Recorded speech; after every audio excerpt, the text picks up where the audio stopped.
like they did before. The earth is speaking. She tells us that we have no more time. No more time. When we talk about an existential threat, it's sometimes used glibly by journalists and by world leaders, but it really matters to people on the front line of climate change. Let's speak to Gaston Browne. He is Prime Minister of Antigua and Barbuda. He's also the chair of the Alliance of Small Island States, which is made up of 39 small islands, low-lying coastal developing states, whose beaches are disappearing, Prime Minister. Correct. In fact, we are suffering most of the consequences of climate change. We're seeing more frequent and ferocious storms. We would have seen ocean acidification and the destruction of our coral reefs.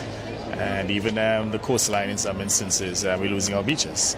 And as you know, most of our economies are tourism-based. And when you lose your beaches, you lose your tourism. So it's a very significant threat for those of us on the front lines, countries in the Caribbean, in the Pacific and Indian Oceans. And that is why we continue to push to develop countries and industrialized countries to reduce their emissions. And were you encouraged at all by the sense of purpose that came from the podium this afternoon, or was it just more of the same for you? You know, for us, we want to see increased ambitions, not just talk.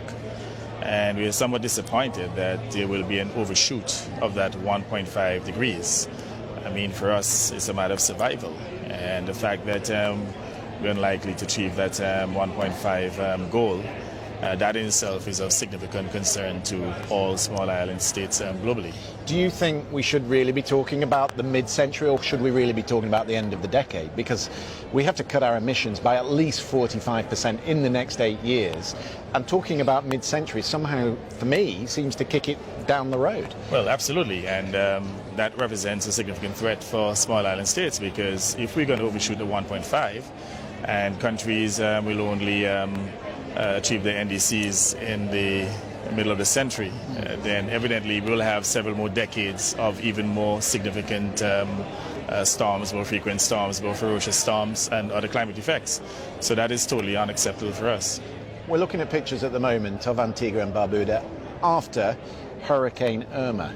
I was talking to Baroness Scotland last night, the Secretary General of the Commonwealth of Nations, and she was saying that when the IMF and when the World Banks look at the economy of a small island like Dominica, they look at the debt and they don't reassess that debt in the mind of what has happened naturally. The hurricane, they've had 2 hurricanes. Do you feel like that? Do you get the debt relief you should get given what you're facing? We don't, and I have to tell you, a country like Antigua and Barbuda has been placed at a significant disadvantage because we are considered to be a wealthy small island state.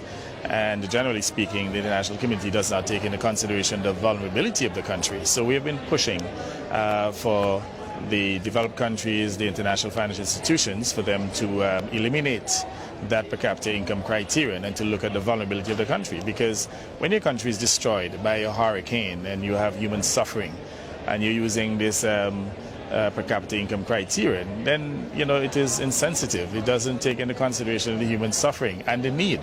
So we have taken a position that climate funding to include climate ODA should be based on vulnerability and not ODA. Yeah, that obviously is incumbent on the IMF, because they will look at the balance sheet and say, well, your economy is based on tourism. You're saying we have no economy left if climate progresses as we're seeing. Well, that's right, and the issue that you raised earlier too about debt. We've had to borrow repeatedly to repair damaged economy, infrastructure and buildings. So then you would find most of the countries within the Caribbean, for example, that they have a very high debt overhang. So they don't have the kind of fiscal space in order to transition into these green energy technologies. And as a consequence, we've been left behind to some extent. In fact, Antigua and Barbuda and Tuvalu just launched yesterday a new SIDS Commission on Climate Change and International Law. And we are now seeking legal advice on the issue of loss and damage, and to go the legal route to develop a compensatory mechanism for loss and damage, because it's unfair to these countries that repeatedly they have to borrow to repair damaged infrastructure.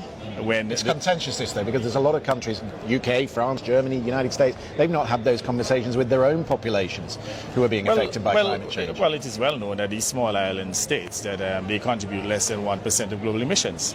So it is the heavy polluters, they're the ones who are creating the problem. And as we see it, the polluter must pay.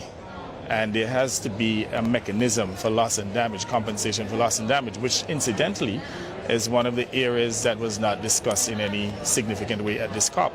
And that is why we have launched this separate initiative in which we will be utilizing the United Nations Convention on the Law of the Sea, writing to the International Tribunal on the Law of the Sea to get some directions as to how we deal with the issue of the liabilities arising from these heavy polluters, and also to literally use whatever judgment we get as a mechanism to force these industrialized countries, these heavy polluters, to settle wherever there is damage. Prime Minister, we're about to hear from Narendra Modi. I could talk to you much more, but I wish you all the best with your negotiations. I think we do all understand what you're facing, and I hope you get something out of the summit. Thank you very much. Thank you, Excellency. Thank you. Cheers.